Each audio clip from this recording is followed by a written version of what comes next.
this special topic section on COVID policy that we'll roll into, and then we'll pretty much wrap up. So here's the map that shows these 12 Federal Reserve banks in the United States that we talked about last time. And what do you notice by kind of looking at the map and where the banks are? Yeah, just kind of more like populated states. so California's not populated? But there's more people. And it's closer to where like Washington D.C. Yeah, it's definitely closer to Washington D.C. Anybody else? So yeah, I mean, I'm with you. Well, I'm with you in the sense that there's a difference there, Nick. Besides like the ones in the northeast, the rest are like Okay. Seth, do you want to add on anything? they're just like major cities. Yeah, definitely major cities. So when was the Fed established? What year? That should be in your notes. 19 what? 1913. Good. Yeah, hope you remember that. So 1913. So now let me go back to Justin and think about, and I'm guessing most of you don't know this, but you know, what did the United States look like back in 1913? Was the majority of the population over here back then? No, it was just starting, kind of movement west through the 1800s. So this is partially reflecting the population status of the United States in 1913. And so we did have a larger concentration, and then notice we got the Midwest here, so Minneapolis, Chicago, St. Louis, Kansas City, Dallas. So we've got this, and then it gets kind of desolate here, right? And so how it's changed over time is that there are branch banks.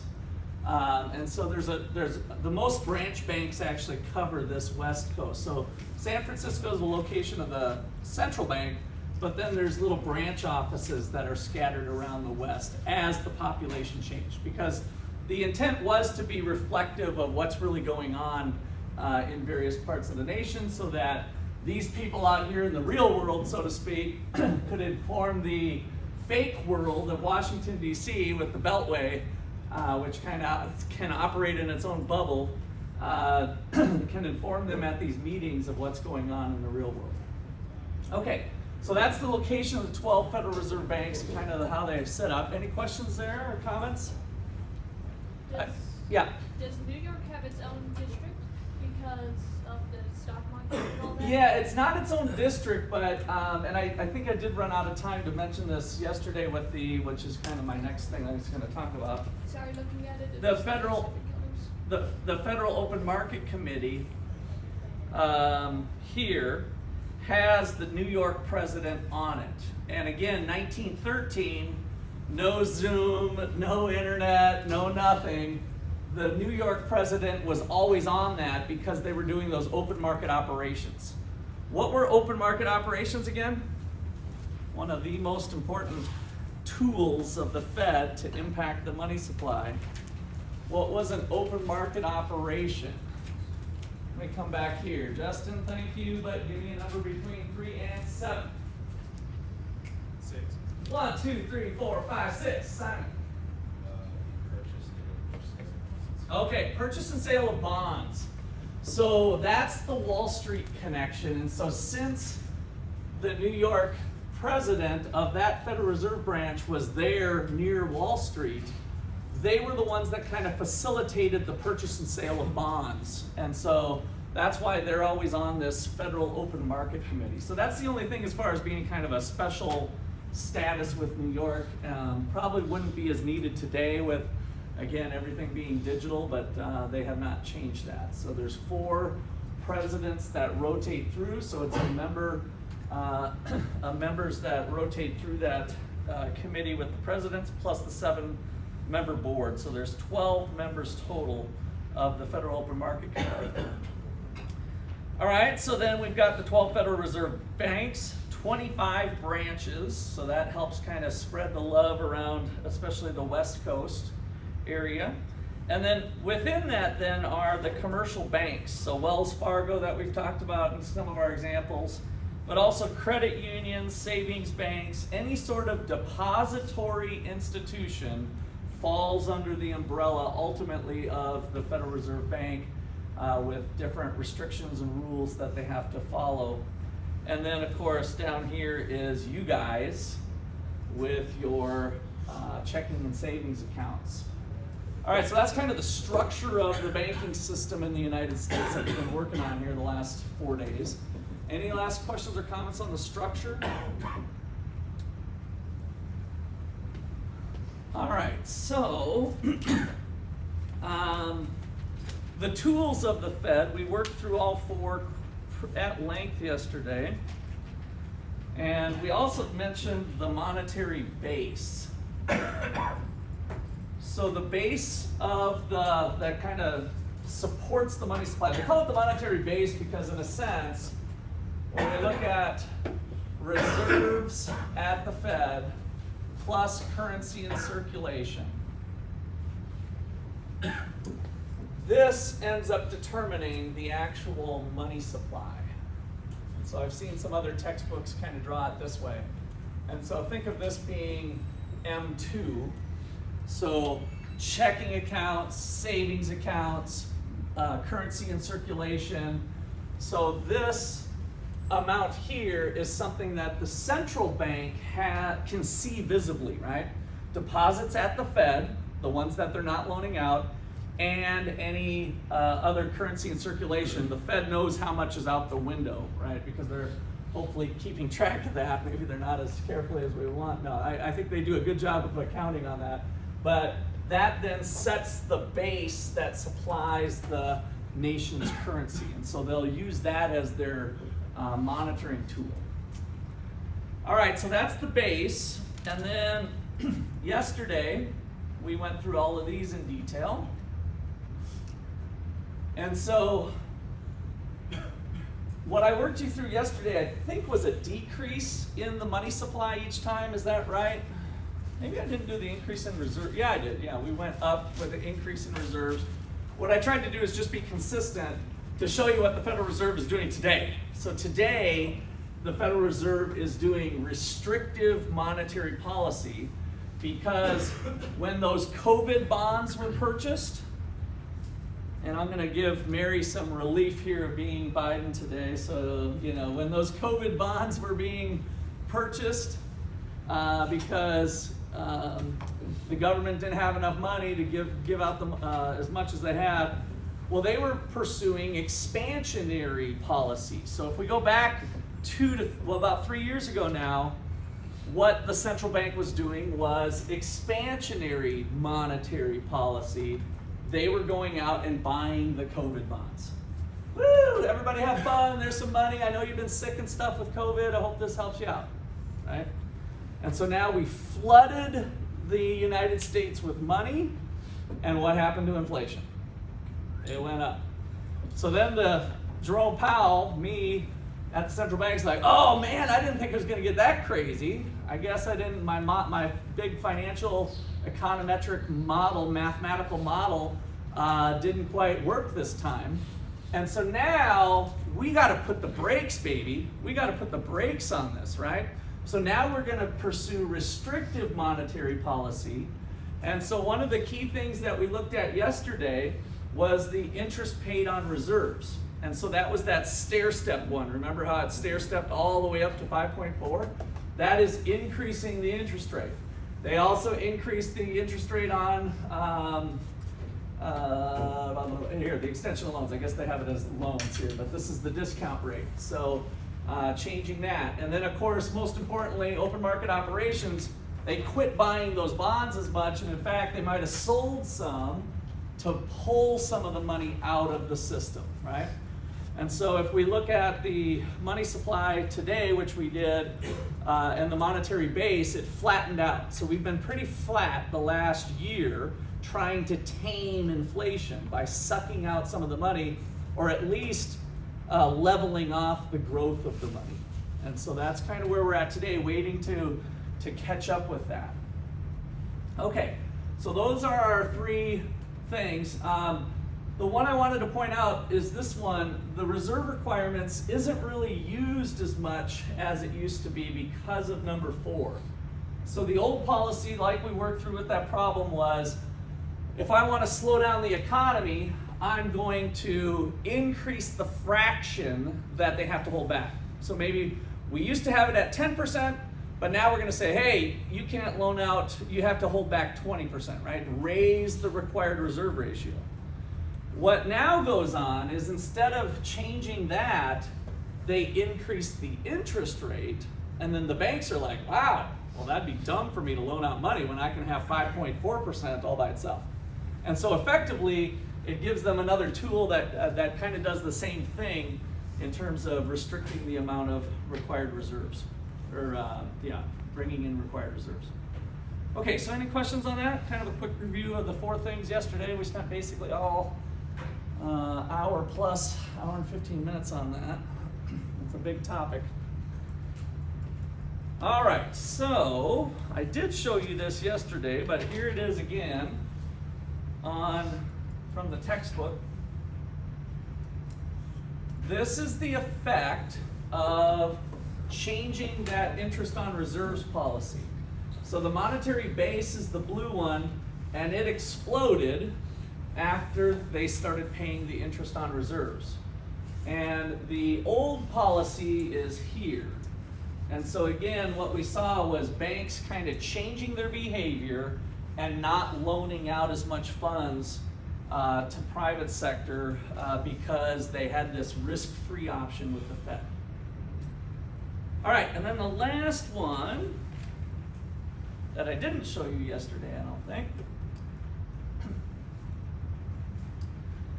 Here is again the monetary base, which is kind of M1, and here's that break point again with the reserves and checking and seeing it explode. So we definitely had a big response in terms of how much banks were doing of reserves compared to the checking account deposits. All right. That wraps up a little review for chapter 13. Let's talk about COVID. So the last section of this week's material brings you to the back of the book. You guys have the digital book, so it might not even be really thinking back of the book type of thing. Sorry. Yes? I think we had that yesterday too, but an increase in interest rates would reduce the quantity of loans, right? Yes. And couldn't you also say that an increase in interest rates would be beneficial for the people who give out the loans? Yes, it would. Yeah. So they would have a higher incentive to make more loans, right? So you have, and actually that's going to be kind of our topic for mostly next week, of the balance of savers versus borrowers. And so once we kind of put the supply and demand together, you'll see how the impact happens with the interest rates. All right, good question. All right, so I'm going to pick out pieces of this to kind of highlight. And so again, the special topic is called the 2020 COVID recession, cause, response, implications for the future. And it's just like 5 pages long. And so, you guys pretty much probably, what was your biggest effect from COVID? I mean, what jumps out in your mind? What's the first thing that comes to mind when you think about what happened in 2020 with COVID? Seth? Cancel school. I figured that was going to be like the number one, right? I mean, it's like, oh, no school, yay, or no school, oh, this Zoom stuff sucks, or whatever you guys had to do. All of the school closings was probably what impacted you the most. So this chapter is going to walk through, and it's a fairly short, some of it can get maybe a little bit wordy, but I just want to highlight a couple things here. So policy decision makers responded, designed to aid or compensate affected workers by the end of May, emergency legislation summing to $3 trillion in additional federal spending passed. Is that a fiscal policy or a monetary policy? So politicians, decision makers decided to do this emergency legislation summing to $3 trillion of federal spending. Is that a fiscal policy or a monetary policy? Monetary? How many people say monetary? I'm hearing a few monetaries. How many people say fiscal? All right, looks like it's kind of a push. Why fiscal? Let me go to the back of the room here. I'll give you a hint, you're right, or I'll give you some help, you're right. Why fiscal? Why do you think fiscal? It was a guess. All right, fair enough. We can guess right. What's the difference between monetary policy and fiscal policy? Who does it? Who does what? Tim? Fiscal is by The legislative System. branch, yeah, and the executive branch, kind of combined with with the president anyway. So we've got the president and Congress in the United States is handling that type of legislation. So increase government spending, decrease taxes, vice versa, G and T, so the national debt or the deficit that we run this year because we don't collect enough taxes to pay for spending, the Joe Biden side of the government stuff is fiscal policy. Monetary policy falls in with what we talked about this week with the Fed. So the Fed doing the manipulation of the money supply through those 4 tools is monetary policy. So just think monetary policy, the Fed, the central bank, is the leader of the charge, second most powerful person in Washington, D.C. The chair of the Federal Reserve is Jerome Powell. And then we got fiscal policy, mostly led by Joe Biden, and then Congress voting or making changes. So kind of them changing that stuff. So this $3 trillion of federal spending, you should be thinking it is a fiscal policy. Is it an expansionary or restrictive fiscal policy? Expansionary or restrictive? Expansionary. So they're spending more money, right? So they're trying to get the economy going. And so when we think about the business cycle that we worked on, we haven't put one of these up on the board for a while. The ups and downs of the economy. COVID caused a big down. And so the idea was, let's spend some money to help prop up the economy, and maybe we don't fall down to here, maybe we turn the corner quicker, right? So they're trying to respond to that. Of course, they caused it in the first place, which is what we'll get to by shutting it down, but that's all part of the story here. So what form did it come? We had this paycheck protection supplementary benefits of $600 per week were temporarily added to the regular unemployment benefit package. Did any of you benefit from that? Did you lose your job and get an extra $600? So a brother and sister I learned of, I didn't know them personally, I just heard this story. Older brother is 17 or 18, younger sister's 15 or 16. She's working at the fast food restaurant. He's working landscaping, right? So your outdoor landscaping type stuff. And so he's keeps his summer job during 2020 because it's outside, right? So landscaping work was kind of one of those things that wasn't shut down. And he's busting his tail and making a paycheck. And little sister got laid off because she's at the fast food restaurant. And she starts getting an unemployment check, and it's got $600 added on to it. It was a flat amount of $600.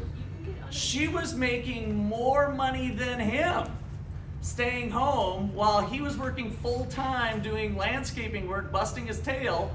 She was actually making more than him with the unemployment benefits, which were, by the way, would be very small, right? She was probably a part-time worker at Freddy's Custards or whatever, but she got this extra $600 per week, and so she was making more than Big Brother, who was busting his tail. Yep. Would it have been possible for the Big Brother to change his jobs? pay for You it. had to have lost. There was certain provisions if you Okay. became unemployed. So if you quit, you don't qualify for unemployment benefits. So no, he was kind of just screwed in a sense. Jesse. They let minors collect unemployment? Yeah. I never Yeah, did. there's nothing wrong with that.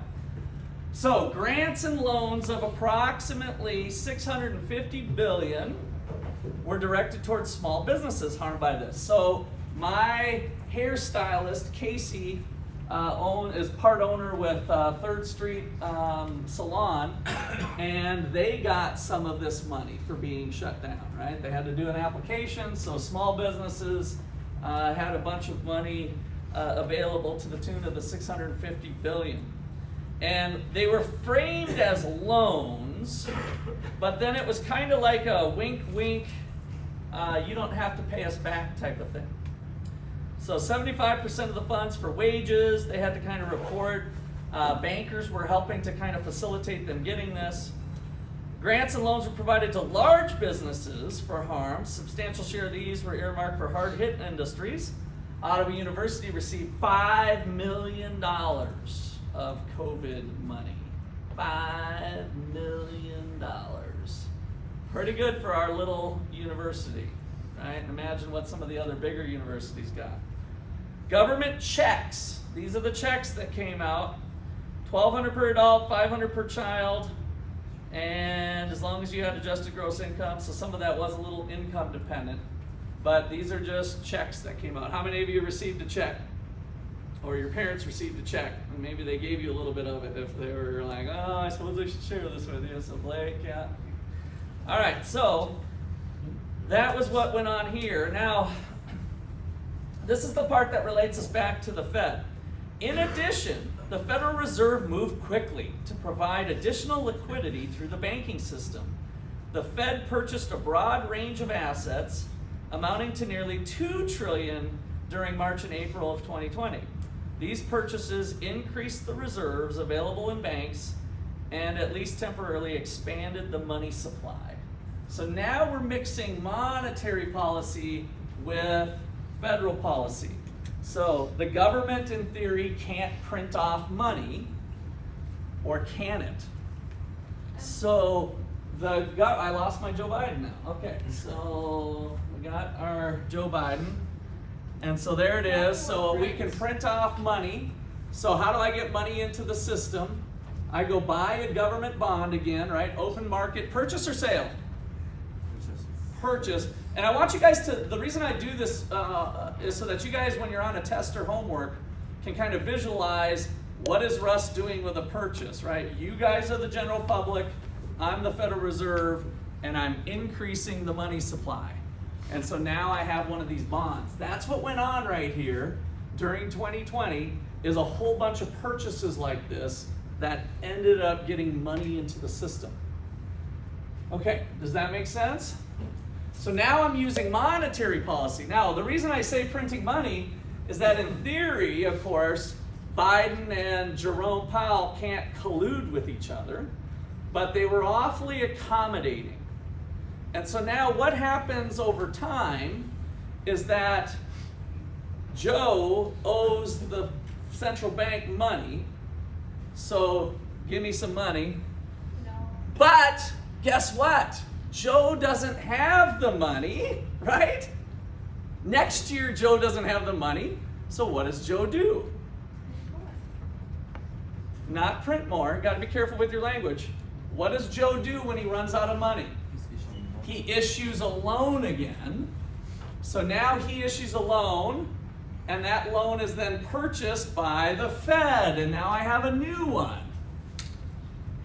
And now you owe the principal plus that, but you don't have the money, so you do another one, and then I buy it again. Now I should be doing this each time, is that I'm funneling money to the government, and so it's this perpetual process. That's how money gets into the system in the United States, is through this process of always buying loans, more and more loans over time from the government. And so yes, we're not like other governments that have printed money, like we saw in the Zimbabwe video, right, where they're actually a can of Coke and they were printing money, but it looks suspiciously kind of similar, right? So we just have a different mechanism to get it out there. Yeah, Tim? So Joe basically is accumulating that Yep. over. Oh yeah, definitely, and that's crystal clear. Yeah, there's no hiding there. Joe is definitely, and so was Trump, and so was everybody else, and so that's not kind of a hidden thing that gets me worked up. It's not good, but it's not a hidden thing.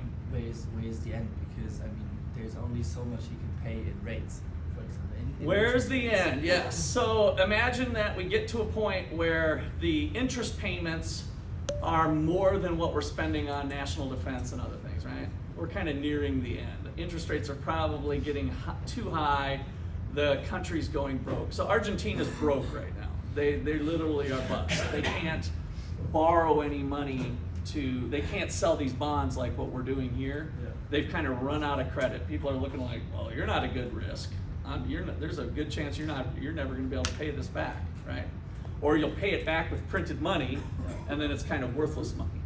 So that's where countries end up getting in trouble. And we're not there yet for the United States. I hope we don't get there. But I don't think we're doing as good as we could be with more sound policies. All right, so that was kind of the part here. So we got fiscal and monetary actions. In addition to both the fiscal and monetary actions, both federal and state governments suspended a number of regulations. So remember the nursing crisis that we had? How many of you have a mom or dad that's a nurse that was able to go to a different state? Anybody have that happen? So normally you have to be licensed, and the same thing with doctors, by the way. You can't, if there's a shortage of doctors in New York because there's a big outbreak, you can't, in theory, it's against the law for a doctor to just go over there and start practicing medicine. And so some of those stuff were suspended. Some of those regulations were suspended during that. And also this telemedicine, so people started doing it that way. All right, so did it have to look like the way we did it? So some of you maybe have saw other countries behaving differently.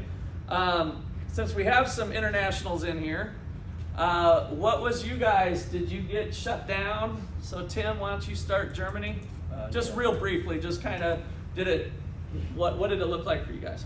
Germany was in a transition phase at the beginning where it was unclear, then we got shut down, and we had reopened again, and then we got shut down the second time. Do you know if you opened up sooner or later than the United States? Sooner. Sooner. Way sooner. Switzerland, for example. Way sooner, okay. Didn't always. And what about my Frenchmen back here? What happened during COVID? We got locked down. Yeah, you guys got locked down hard and heavy, I think, Yeah, right? 2 times. Okay. And can only leave your place at scheduled hours. So we had right? scheduled hours. We had to have permission to leave our place. We could only go, I think, like 2 miles away. Yeah, limited. So we didn't have that in the United States. Yeah. So different countries had different ways of doing this. And what Sweden did is they just decided to kind of let it go. And so Switzerland had no lockdown. yeah, and Switzerland as well. I didn't know if it was no lockdown or more limited, but Sweden really let it go. So pull out a piece of paper that you're going to turn in for extra credit today. Got a short video here.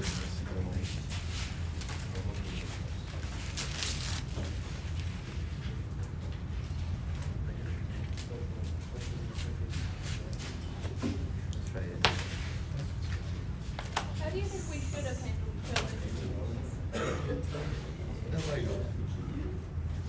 COVID? Let me tackle that after getting through this No video. worries.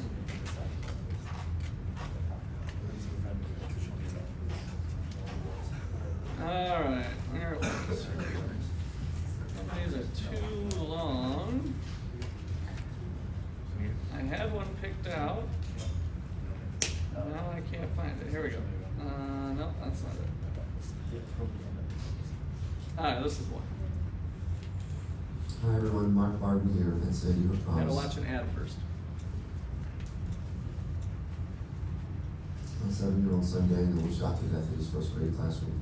Europe is struggling to contain COVID-19, infections are increasing, so are restrictions. And the Dutch Prime Minister says it's the only way.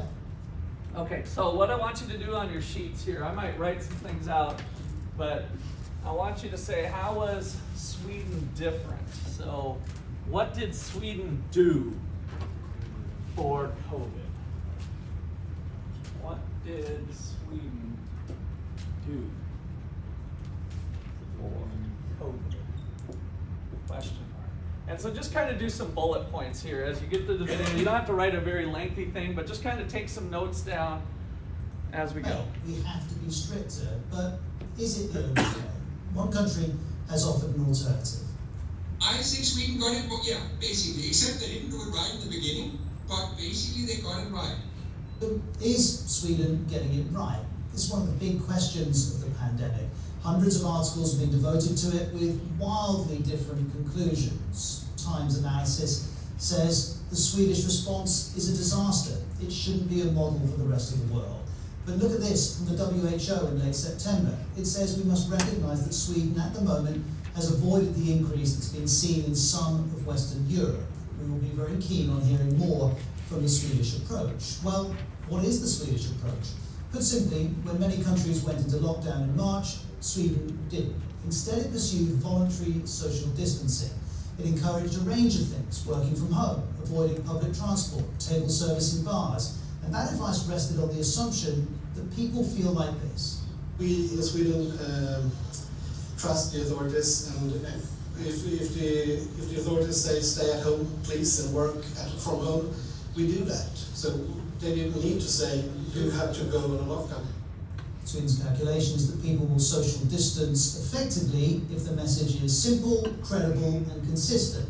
Also, the Swedish approach doesn't include masks. Officials argue they give people false confidence, which sometimes undermines social distancing. And all of this is designed to move Sweden towards a goal that it shares with other European countries: how to reduce contacts between people. You'll hear this referenced again and again.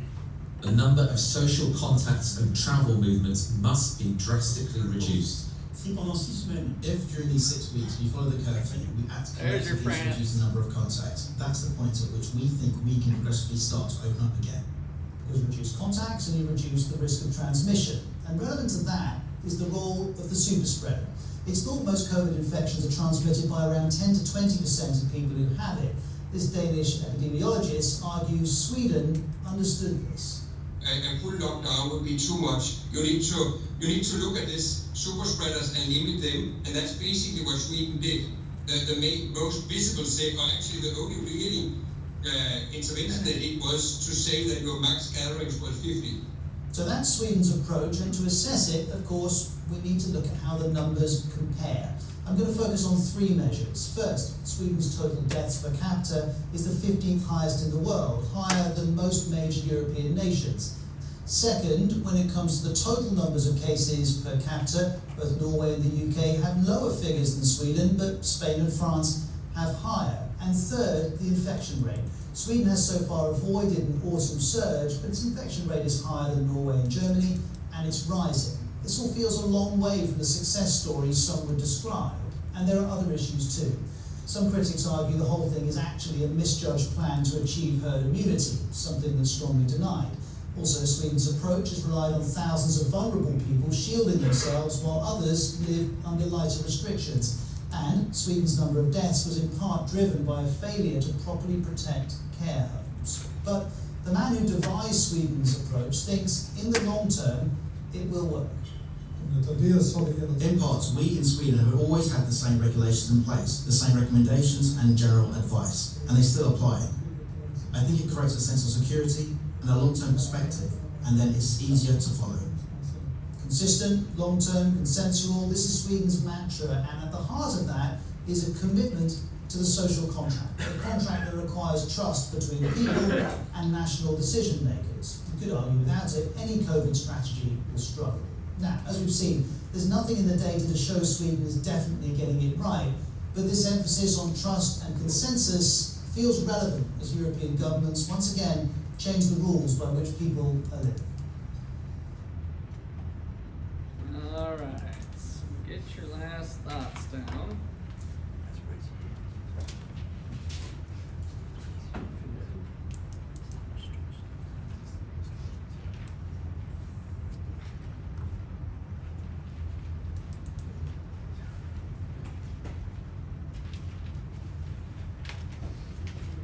I wish I would have been able to find a shorter video. I wanted to find something more recent. So that one was, by the way, from 3 years ago.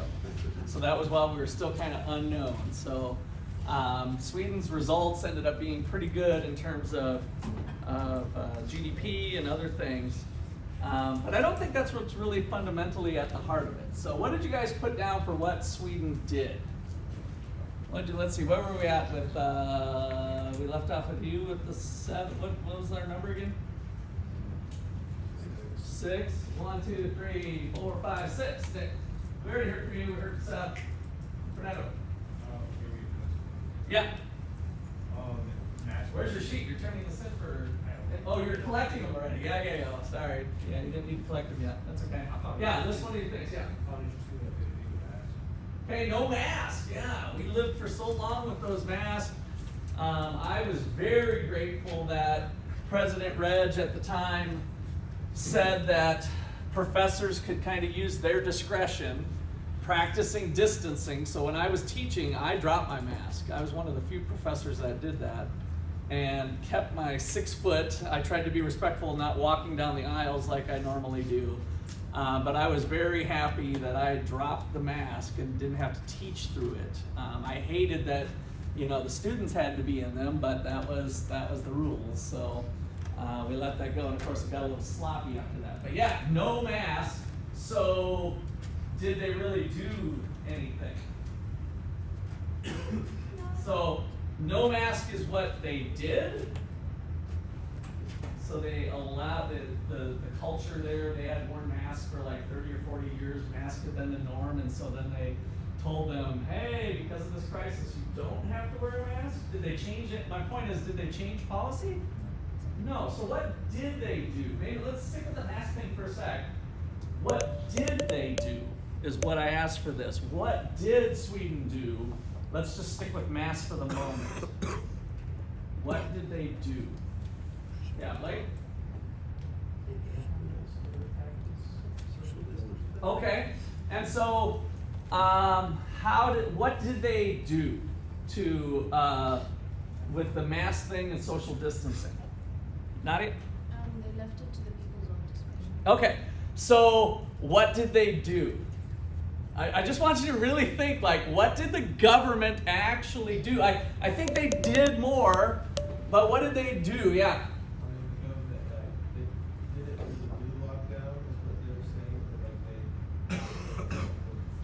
Okay, yeah, so they suggested working from home was one thing. So I'm trying to think of a positive action that they took. You're right, we suggest you work from home. That was one thing they did.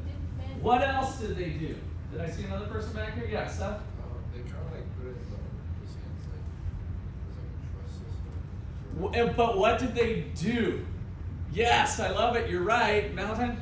Social distancing and transportation. Okay, now, did they police that as near as you could tell? Like, did they have the Swedish police there with batons? If you were closer than 6 foot, you got slapped on the wrist or something? No, so I think you guys are on the right track. They kind of trusted them to do it. Did they provide information about the COVID virus and its transmissibility and other parts around the world? There's deaths. It could be consequential for you. Did they play the role of information provider?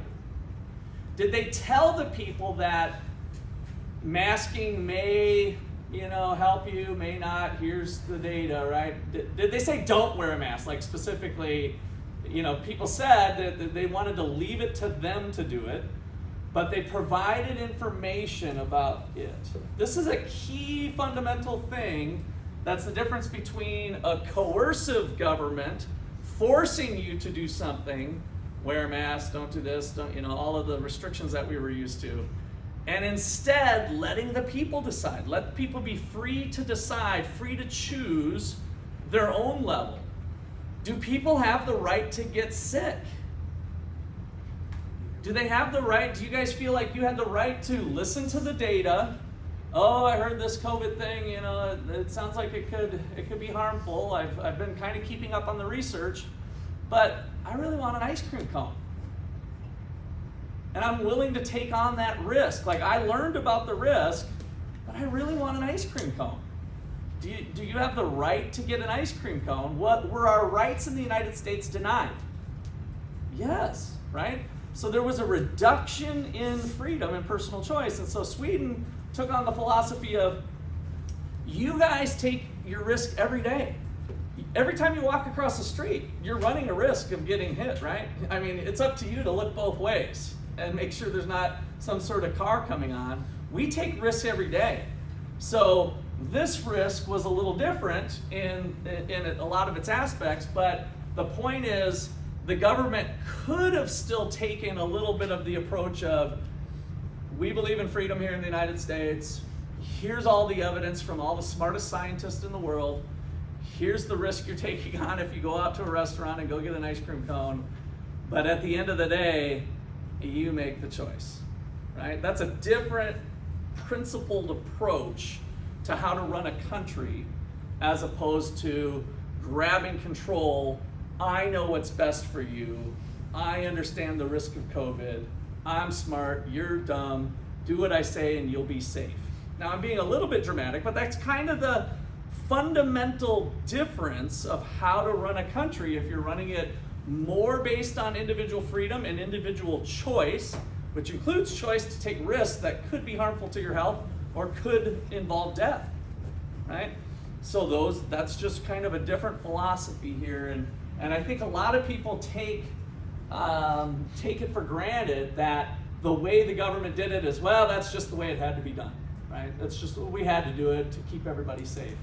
And the truth is, things looked a lot different in Ottawa, Kansas than they did in Manhattan, New York, right?